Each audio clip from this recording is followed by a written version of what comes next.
Hopsti, karmauhti, tere jälle! Hommikul võttis ema mind kaasa näituseid piiluma.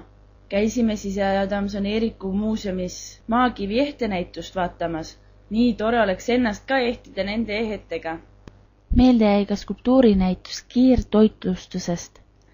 Päris naljakad ja värvilised, aga õudsed ka. Pärast linnaskäiku sõitsime otse rongiga maale. Ei, käisime kodunt ka läbi, et võtta koer ka kaasa, et kutsa saaks joosta.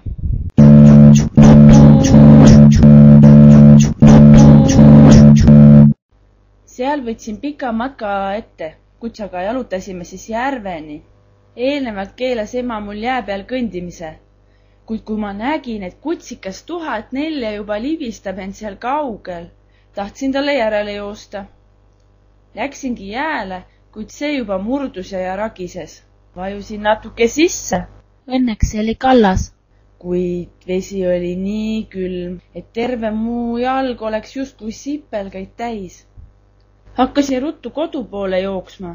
Kutsikas tuli järgi. Ning koos välejalgseina jooksimegi soojateki alla kamina ette, kus ma sain siis kutsat paitada ja vanema paitas minu peal ning rääkis kohtlik on jää peal käia ning luges muinasjutte. Peegliplik.